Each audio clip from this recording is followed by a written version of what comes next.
Hello everyone, welcome to Predicode. आज के इस सेशन में हम लोग देखेंगे टाइम एंड स्पेस कम्प्लेक्सिटी क्या होता है। तो पहले चलिए देखते हैं व्हाट इज़ टाइम कम्प्लेक्सिटी। तो टाइम कम्प्लेक्सिटी जो है वो हमारा एक मेज़रमेंट होता है किसी भी एल्गोरिथम को कितना टाइम लगेगा, जैसे जैसे उसका इनपुट साइज़ बढ़ते जाएगा उसको एग्जीक्यूट होने में कितना टाइम लगेगा। तो ये चीज़ का मेज़रमेंट हम लोग टाइम कम्प्लेक्सिटी से करते हैं। ठीक है।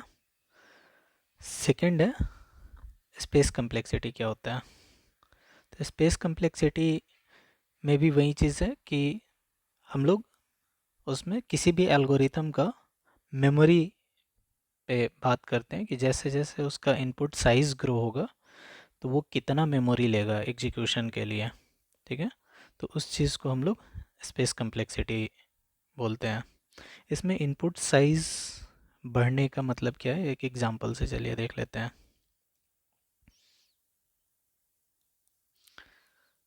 जैसे एक हमारा फॉर लूप है,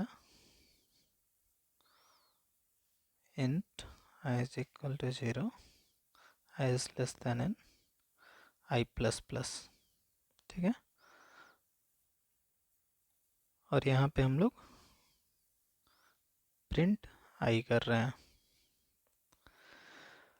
तो इस केस में क्या है कि अगर हमारा इन का वैल्यू 5 रहेगा तो ये लूप जो है वो 5 टाइम्स चलेगा।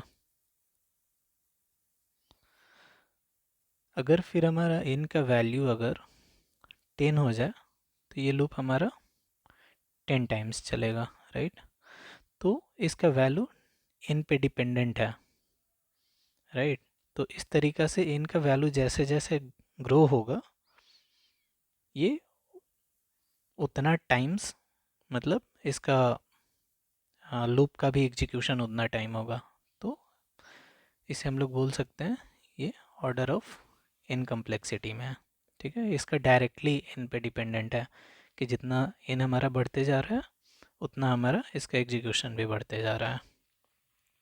तो ये हमारा मतलब था इनपुट साइज बढ़ने से। ठीक है। तो चलिए इसे हम लोग देखें कि कैलकुलेट कैसे करते हैं। तो इसका कैलकुलेशन करने के लिए हम लोग बिगो नोटेशन का यूज़ करते हैं। बिगो नोटेशन होता क्या है? Big O notation is a way to represent the growth rate of an algorithm. जैसे एक एल्गोरिथम का ये ग्रोथ रेट को रिप्रेजेंट करता है। तो हम लोग बिगो ही क्यों यूज़ करते हैं, वाई नॉट अदर नोटेशंस? क्योंकि बिगो नोटेशन जो होता है वो हमारा वर्स्ट केस सिनारियो मतलब देता है कि वर्स्ट केस में इसका ग्रोथ रेट क्या होगा। ठीक है। We require big O to give a performance rating to our program for time and space. हम लोग किसी भी एल्गोरिथम का उसके टाइम एंड स्पेस का जो परफॉर्मेंस रेटिंग देंगे वो हम लोग बिगो से देते हैं। We can not depend on our system clock time as well as hardware for each program. इसका क्या मतलब है? जैसे एक 8 GB रैम वाले मशीन में अगर इस एल्गोरिथम को यूज़ करेंगे तो उसका एग्जीक्यूशन टाइम जो होगा वो कुछ लेट से 10 मिली सेकेंड लग रहा है। वहीं 16 GB अगर 16 GB रैम वाले मशीन में अगर रन कर रहे हैं तो उसका माइट भी 5 मिली सेकेंड हो सकता है या 6 मिली सेकेंड हो सकता है। तो ये हार्डवेयर पे डिपेंडेंट है।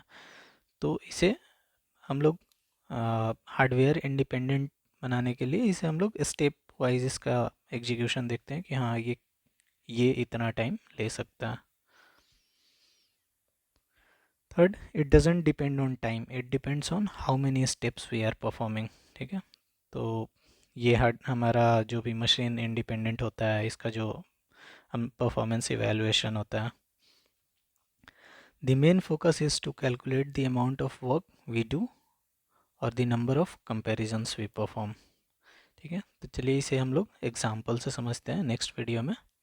तब तक के लिए अगर कोई डाउट हो तो आप लोग कमेंट कीजिए। See you in the next video. Thank you.